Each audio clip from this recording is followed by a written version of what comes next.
Gobanam seenessa goota gantuu qabsoo Oromoo keessatti Tibbanam Abiy Ahmed shoora Minilikii fi Gobanaa Daakee ijaarsa Itoophiyaa ammayyaa keessatti taphatan kaasuun isaa Atakaroon Gobanaa wal qabate siyaasa Oromoo keessatti yeroo yeroon ka'aa ture haaratti bulluqseera. Wixinee barreeffama qabsoo sabaa keessatti shoora seenessi goota gantuu Hero Villain Narrative irratti qopheesse osoo hin xumuree hin maxxansin iseena yaadachiise. Wixineen sun gaaffii eessummoo Marii Tulluu Duranaaf dhiyeesse irratti kan hundaa'ee ture. Qabsoon uummanni cunqurfame tokko ita bittaa alagaa jalaa bahuuf taasisu martuu seenessa goota gantuu qabaachuun dirqama. Akeekni seenessa goota gantuu uumuun lammiilee sabaa san biratti gocha sirrii fi fokkuu rongeen daraayit adda baasanii hubachiisuun isa sirrii jedhame akka hordofan hamilchiisuun. Kun ammoo qabsaa'onni isaa goota jedhame akka fakkeenyaatti hordofuun aarsaaf of akka qopheessan isa gantuu jibbanii faana isaa hordofuu akka lagatan dandeessisa. Waldura dhaabbannaa mooraa qabsoo fi mooraa diinaa gidduutti godhamtutti kan gamas gore busheessuun kanas gore dhaadheessuun dhiibbaatiin sammuu fi hawaasummaatiin gamas goruun hirdhisuuf seenessa mooraa cunqursitoota faalleessuu uumuun kan sirnicha leellisu busheessa kan inni abaaru leellisuun hawaasni gama keetii olola gamasiin akka hin hawwatamne danqa uumuudhaaf. Kunneen sababoota ijoo seenessi goota gantuu kalaqamuuf yoo ta'u mooraan qabsoo uummata kamiituu keessatti waan hojiirra ooludha. Qabsoon Oromoos gaafuma dhalaturraa seenessa kana kalaqachuun dirqama ture. Seenessi goota gantuu qaama seenessa walii gala Grand Narrative qabsoo bilisummaa uummata cunqurfameeti. Seenessi walii gala waan gurguddoo sadi hammata. Kaleessa akkam ture, har'a maaltu nu mudate, boru maal hawwinaadha jechuunis kaleessa uummata bilisaa fi kabajamaa turre. Amma shiraa lagaan cabne mirga namummaa fi abbaa biyyummaa dhabne. Mirga abbummaa fi abbaa biyyummaa dhabnee fi boru ammoo qabsoo waloo har'a gaggeessinuun guddummaa keenya kaleessaa san caalu deeffanne goonfannaadha. Maarri seenessi walii gala guddinni saba sanii kan kaleessaa sun maaliif eenyuun cabee fi salphina har'a mudanne gaaffii jettuu fi deebii kennuun eegala. Sababa caba saniif jabina alagaa qofa akka sabaatti dhiyeessuun gahaa miti. Shiraa fi laaffinni keessum qaawwa akka banees akeekuu qaba. Kanaafuu diina alaatii fi fuula namaa tokkoof maqaa sirnaa laatu. Warra keessoon qaawwa banees gantuutti moggaasee abaaruu qaba. Dabalataanis seenessi walii galaa qabsoo sabaa cabni sun yoom akka raawwatame akeekuun eegala.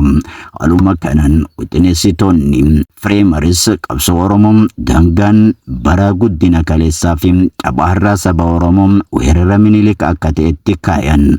Kanarraa ka'uun weeraraa fi cunqursa humna alagaatiif Minilik fuula face of the external enemy taasisan. Warra keessoon qaawwa banan ammoo namoota gaafa Minilik kutaalee biyya Oromoo garagaraatiin wal waraanuun gara isaa goran adda baafachuun gantummaa taasisuu eegalan.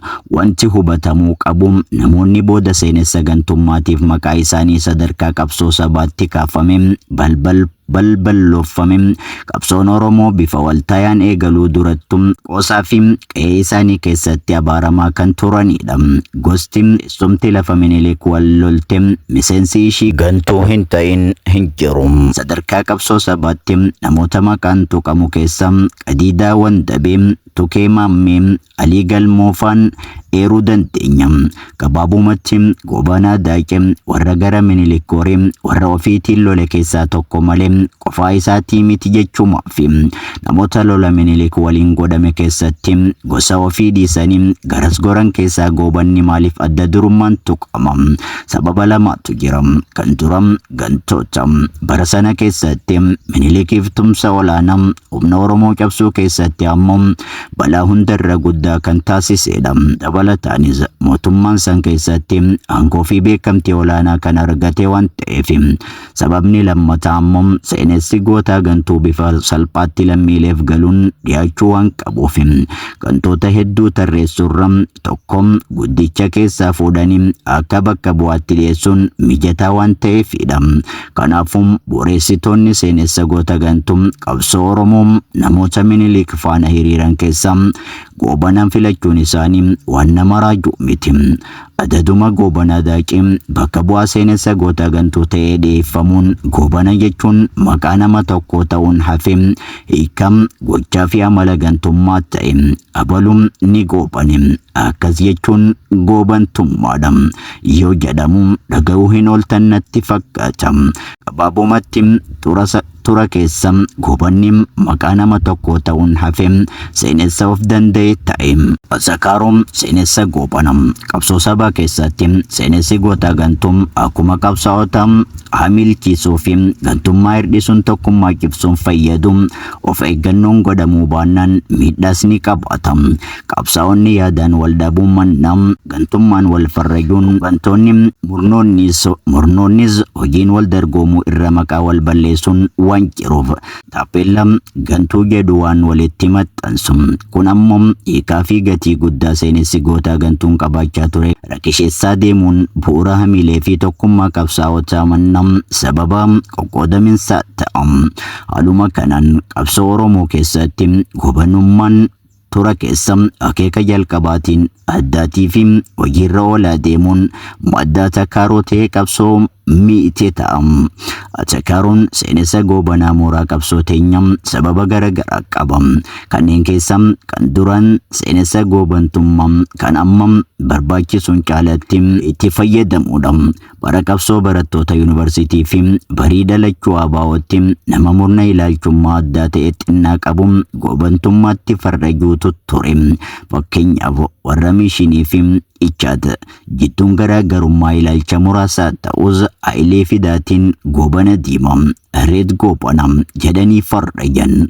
Kun wal madeessuu fi wal diinomsuun hammeessee mooraa qabsoo itichuu hanqise. Maddi Atakaaroo seenessa goobana kan lammata dhalachuun murnootaa fi gantummaatiin wal qabata.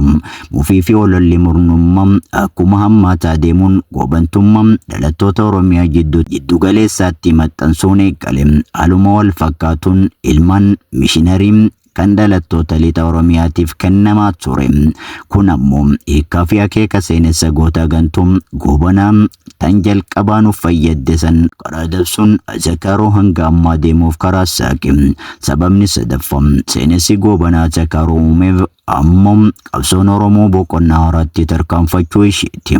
Qonnaalee qabsoo diddaan afran The Resistance Passes dura keessatti goobanaas ta'e Oromoota Minilik waliin dhaabbatan akka gantuutti dhiyeessuun dirqama ture. Sababnis seenessi waliigala Grand Narrative qabsoo keenya sirna mootummaa Itoophiyaa kan alagoomsu waan tureefidha. Seenessi sun Itoophiyaan ijaaramuun caboo Oromootiif akka sababaatti waan dhiyeessuuf namooti Minilik irraa goruun humnoota Oromoo cabsanii sirna mootummaa Itoophiyaa ijaaranis diinomsuun Oromoorraan fageessuun distaansiin barbaachisaa ture. Seenessi Oromoota Minilikis ta'e mootota sanii waliin turan diinomsuun sun gaafa boqonnaaleen diddaa sun injifannoon goolabamanii aangoo sirna Itoophiyaa sana harka keenya galee burjaajii uume. Itoophiyaan erga dhuunfannee booda alagoomsuu itti fufnee bulchuun hin danda'amu.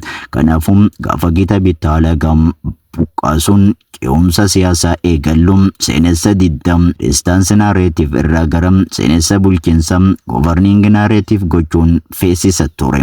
Kanaafuu jala bultii injifannootti irraa kaasee seenessa sirreeffachuun eegadhame. Itoophiyaan haaram godhaa turre san halaala godhachuutti ceene. Toftaalee kana keessa Oromoota mootota Itoophiyaa waliin hojjechaa turan tarreessuun ijaarsa ishii keessatti shoora taphachaa waan tureef bulchuufis dhugam akka qabnu agarsiisuu qabna turre. Geerarsoonni Hacaaluu Hundeessaa ce'umsa seenessa kana raawwachaa turan. Ce'umsa seenessa gootota gantuun taasifamu keessatti rakkooleen lamatu mudata. Kun kan dura namoota alagaa irra goruun saba waraanuus isaaniitiin seenessa diddaa keessatti keessatti fuullee gantummaa taasifne san barii injifannoo abaarsa gantummaa irraa kaafne faaruu gootummaa itti roobsuun wal dhiittam seenessaaf nu saaxilam gama tokkoon tokkummaa fi sabboonummaa Oromoo seenessa diddaa irratti ijaarame san akka haphee fi gaaza siyaasaa keenyaatti fayyadamuu itti fufuun milkaa'ina cimsaatiif dirqamam gama biraatiin ammoo Oromoota ijaarsa Itoophiyaa keessa turan san leellisuun akka qabeessummaa aangoo lafa qabsiisuu barbaachisa ture. Kanaafuu siyaasa keenya keessatti wal dhiitinis seenessa hamaan akka hin uumamneef ce'umsa dhawaataa gochuun barbaachisaadha. Tooftaa kana keessa Oromoota mootota Itoophiyaa waliin hiriiranii hawaasaa fi siyaasa qabsoo Oromoo keessatti maqaan hamtuun hin kaane leellisa. Kan ifatti gantummaatti abaaraman garuu tursiisuudha. Hacaaluun shoora gootonni Oromoo lolaa du'aa keessatti taphatan geerarsaa yeroo seenessuun Gabayyoo Gurmuu Qusee Diinagdee kan kana fakkaatan leellisee goobanaa keessaa yoo dhiisu sababa malee hin turre. Rakkoon ce'umsa seenessa diddaa irraa gara seenessa bulchiinsaa godhamuu mudatu kan bira akkaataa namoonni siyaasaa qabsoo keessatti gootummaan leellifaman boqonnaa haaraa keessatti itti dhiyaachuun qabanidha. Namoonni seenessa diddaa keessatti mallattoo gootummaa turan warra qabsoo farra sirna gaggeessaa turanidha. Sirna biyya san ammoo goolabbii boqonnaa qabsoo diddaa keessatti aangoo dhuunfanne itti gaafatamummaa tiksuu fudhannee jirra. Gara tokkoon Oromoota Itoophiyaa ijaaruu keessatti shoora qaban leellisuun sirna san to'achuu fi tiksuuf dhugaa qabna jecha. Gama biraan ammoo Oromoota sirnichuma san diiguuf falmaa turan leellisuun waldaa'iinsa seenessaa biroof nu saaxila sodaa jedhutu ture. Kanarraa ka'uun namoota seenessa qabsoo Oromoo keessatti akka gootaatti leellifaman keessaa kanneen akka farra sirna kana farra jamaa hin turre dhaadhessa. Kanneen ijannoo cimaa qabaachaa turan moggatti dhiibuun akka tooftaatti fudhatame.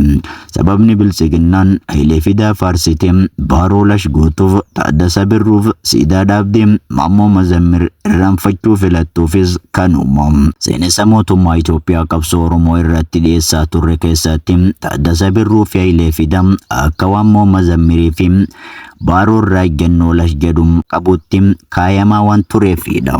Rakkoon ce'umsa seenessaa kun qabsoo Oromoo qofa osoo hin taane kan Tigrees mudate ture. Seenessi bara qabsoo isaanii namoota Tigree mootota Itoophiyaa waliin tumsan akka gantootaatti ilaalaa ture. Egaa aangoo qabatanii booda mootii Yohaannis dabalatee Aluulaa Abbaa Naggaa fi kanneen biroos akka goototaatti maqaa isaanii xaharsuun ijaarsa Itoophiyaa keessatti abboonni keenya shoora qabaachaa waan turaniif nutis har'a bulchuuf haqa qabeessaadha seenessa jedhu kaayyatan. Amma tokko itti milkaa'anis walliittaan seenessa goota gantuun bara qabsoo fi seenessa bara bulchiinsa isaanii osoo guututti hin furamin aangorraa bu'an. Walumaa galatti hojiin seenessa qabsoo ijaaruu caalaa kan gara bulchiinsa geessisuutti xaxamaadha. Gaafa seenessa diddaa ijaartuun daangaa gootaa fi gantuu sararuu hedduun walumaa galatti hojiin seenessa qabsoo ijaaruun caalaa kan gara bulchiinsaa geessisuutu xaxamaadha. Gaafa seenessa diddaa ijaartuun daangaa gootaa fi gantuu sararuun hedduu hin ulfaatu. Sababnis eenyu gara alagaa akka goree fi eenyu akka alagaa dura dhaabbatee ifa waan ta'eef. Ce'umsa gara seenessa bulchiinsaa godhamu keessatti garuu namicha kaleessa akka gantuutti dhiyeessaa turtee fi gocha isaa fakkeenya gantummaa taasiftee dhiyeessite akaraa biraa itti tolchite bifa gaarumminaatiin dhiyeessuun barbaachisaa ta'u mala. Bara qabsoo hammeenya raawwatame ol baaftee mul'ifta. Gaafa ce'umsa eegaltuu ammoo toltuun xinnoos taatuun surguddiftuun ol baaftee mul'ifta. Adeemsa ce'umsa kana keessatti seenessa bulchiinsa haaraa ijaara jettee jarjartee seenessa qabsoo gaafasiin si gahee akka of jalaa hin diigne of eeggannoo cimaa feesisa. Gaaga'ama siyaasaa sirna bulchiinsaa Abiy Ahmed mudate keessaa tokko dogongora ce'umsa seenessa irratti raawwatamedha. Osoo seenessa bulchiinsa haaraa lafa hin qabsiisin seenessa qabsoo Oromoo diiguuf yaaliin godhame lachuun hanqise. Dulli seenessa qabsoo Oromoo busheessuuf godhame dallansuu uumuun mooraan siyaasa Oromoo seenessa diddaatti akka deebitu taasise. Kun ammoo gaaza siyaasaa aangoo cimsachuu fi tasgabbeessuuf barbaachisu dhabsiise. Aangoo cimsachuuf tasgabbii mirkaneessuu dhabuun ammoo seenessa bulchiinsa lafa qabsiisuu dhoorge. Waggoota afran dabre seenessa diddaa fi seenessa sirna gidduu jaatanaayuun agarruus mallattoon gaaga'ama seenessa crisis of narrative akka ta'e hubatamuu qaba. Gorsi ani qabsaa'otaa fi hayyoota keenyaaf qabu dubbii ce'umsa seenessa kanam qorannaan gaafii marii gadi fagoon bilkeessa of eeggannoon hojiitti hiikuu qabna kan jedhudha. Yennaa murni Oromoo aangoo qabatee jirutti seenessa diddaa fi farra sirna anti-isteet qofa irratti xiyyeeffachuun akka gaafa murnaa lagaa irratti qabsoomnu san hedduu hin tarkaanfachiisu. Bifuma wal fakkaatuun aangoo sirna dhuunfannee jennee osoo seenessa bulchiinsa sirriitti lafa hin qabsiisin seenessa qabsoo diiguuf yaaluun atakaroo fi walliitiinsa seenessa mooraa ofiitti dheerosuun humna of buusudha. Kanaafuu tarsiimoo fi raawwii ce'umsa seenessa daawwatan hojiitti hiikamuun barbaachisa. Baruu kana keessatti wanni jechuuf fedhe seenessa goota gantuu goobanaan wal qabate dhihaatus of eeggannoon qabuun barbaachisaadha. Sadarkaa amma irra jirrutti seenessa diddaa kan goobanaa baruus lash godha. Kan isa faarsuus itti jarjarurra of qusachuun gaariidha. Akkuma jalqaba barruu kanaatti kaayame qabsoo Oromoo keessatti goobanni seenessa malee nama dhuunfaa miti. Goobanni namicha dheeraa dhalataa Tuulamaa sana miti. Goobanni yaada seenessa goota gantuu bu'uureessitoonni seenessi qabsoo Oromoo kalaqani. Qabsaa'onni isaan boodaan dhufan sammuu uummataa keessatti abaqalchanidha.